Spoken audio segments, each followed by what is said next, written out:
Alors, donc, pour traiter cet exercice-là, quand vous avez vu, donc on a ici une masse qui est tractée par un truc qui est là, par le câble ici, sur un plan incliné. Alors, la première question, il demande de faire l'inventaire des efforts exercés sur C. Donc, C, c'est notre masse ici. Bien évidemment, donc on a le poids et on a ici la réaction du support, donc la réaction du plan sur la masse, et puis on a la tension du câble et on a la force du frottement. Le fait que là, le mouvement il est dans cette direction, et bien la force du frottement il est dans le sens inverse. Deuxième question, il faut calculer maintenant la tension du câble. D'accord? Donc là, c'est très simple. Il faut tout simplement qu'on applique le principe fondamental de la dynamique sur notre masse, qui dit donc la somme. Alors, déjà ici, le mouvement, c'est un mouvement de translation. Donc, on va appliquer cette partie-là de PFD qui dit que la somme des forces extérieures égale la masse fois l'accélération. Après, il faut savoir que si l'accélération est égale à 0, car la vitesse est constante, d'après ce qui est dit dans l'énoncé. Alors, qui nous amène en fait à cette équation-là. Donc, la somme de toutes les forces appliquées sur la masse est égale à 0. D'accord? Ça, c'est une équation vectorielle. Je vais projeter cette équation une fois sur l'axe X qui est comme ça, donc qui est parallèle au plan, et par la suite sur l'axe Y. Alors, la projection sur l'axe X, ça nous donne, donc mg sur X, c'est cette longueur-là, donc il est dans le sens négatif, c'est pour ça qu'on a le moins ici, égale mg fois sinus alpha. Parce que comme vous avez remarqué, alpha c'est l'angle ici, et en même temps c'est l'angle ici. Donc là, ici, je cherche le côté, ça c'est sinus alpha. Moins la force du frottement, il est dans le sens négatif, plus T, la tension du câble, il est dans le sens positif. Tout ça égale à 0.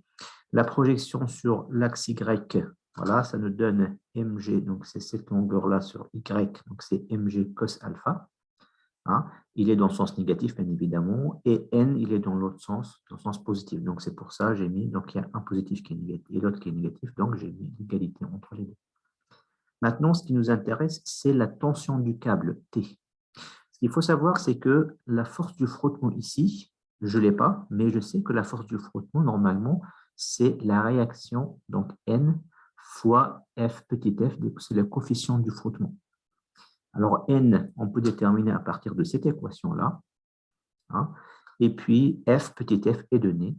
Donc, quand j'injecte tout ça dans cette équation-là, d'accord, ça me donne la force T en fonction de mg, alpha et f, d'après ce qu'il demande dans la question. Par la suite, on fait l'application numérique. Donc, je remplace la masse et puis G, sinus alpha, coefficient du frottement, etc.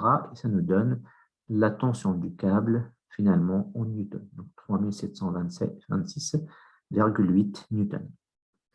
La troisième question, il faut maintenant calculer la contrainte dans le câble. Hein? Alors, d'abord, il faut savoir que notre câble, il est, comme vous voyez, il est sous la traction. Donc là, je tire ici. Donc, et quand on a en traction, donc la contrainte engendrée dans le câble, du coup, c'est une contrainte normale. Pour calculer cette contrainte-là, dans le cas de traction, est égale la force de traction divisée par la section. Donc, la force de traction, c'est la tension du câble T. Et la section, normalement, c'est une section circulaire, donc c'est pi d carré sur 4.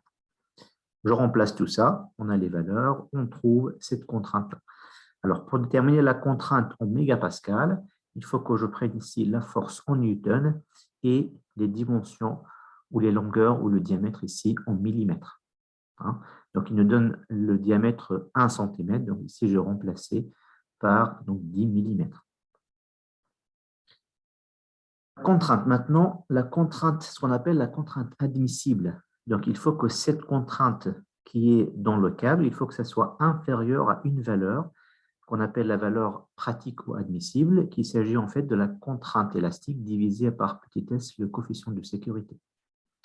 Alors, cette contrainte élastique est donnée, égale à 700 mégapascal, divisé par un coefficient de sécurité égal à 2, ça nous donne une contrainte admissible qui veut 350 mégapascal.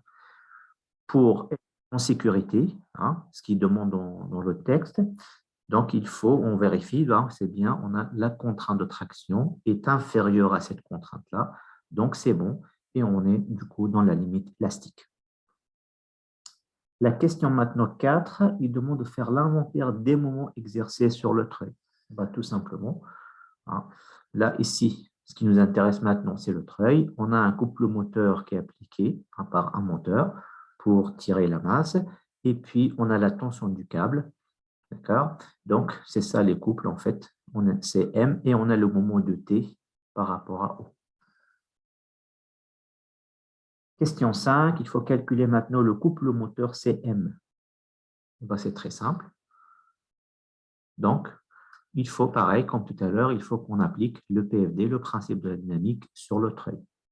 Qu'est-ce qu'il dit maintenant? On est dans le cas d'une rotation. Donc là, je prends cette partie du PFD qui dit la somme des moments extérieurs par rapport à un point O. Donc O, comme vous voyez, c'est le centre du treuil ici. Donc la somme des moments égale le moment dynamique. Qu'est-ce que c'est le moment dynamique? Vous savez bien, le moment dynamique, c'est la dérivée du moment cinétique pour un point fixe ou le centre de masse. Donc là, normalement, ici, le centre O, pour nous, donc c'est un point fixe. Alors, qu'est-ce que c'est le moment cinétique? En fait, c'est la matrice d'inertie I fois la vitesse de rotation oméga. Alors, tout ça, la dérivée de tout ça égale à 0. Pourquoi?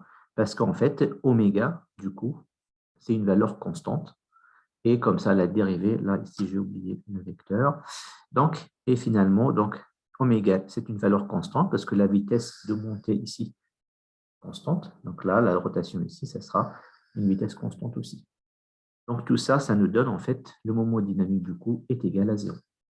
Donc la somme des moments finalement égale à 0. Alors les moments ici, hein, les deux moments, le CM, donc c'est un moment selon l'axe Z, et le moment de T en haut, pareil, c'est dans l'axe Z, qui nous donne, alors quand je projette les deux sur Z, et on a bien un moment qui est dans ce sens-là positif, et l'autre moment qui est dans l'autre sens, donc négatif, et qui nous donne finalement le CM égale T fois R. Quand je fais une application numérique, ça nous donne le couple moteur 745,36 Nm. Voilà, il ne faut pas oublier de convertir ici le diamètre ou le rayon qui est donné en centimètres. Donc là, j'ai multiplié par 10-2 pour convertir en mètres. Dernière question. Maintenant, si le treuil tourne à une vitesse 1 tour par seconde, il faut calculer la puissance. Donc, à partir de n, vous avez que oméga égale 2πn. Donc, n égale à 1, ça nous donne oméga égale à 2π radiens par seconde. Du coup, la puissance égale le couple fois la vitesse de rotation oméga. Donc, je remplace le couple qu'on a calculé tout à l'heure. Et puis, ça, c'est la vitesse oméga. Quand je fais l'application numérique, je trouve la puissance égale 4683 watts, ou je peux calculer en kilowatts. Si je divise par 1000, ça me donne à peu près 4,7 kilowatts.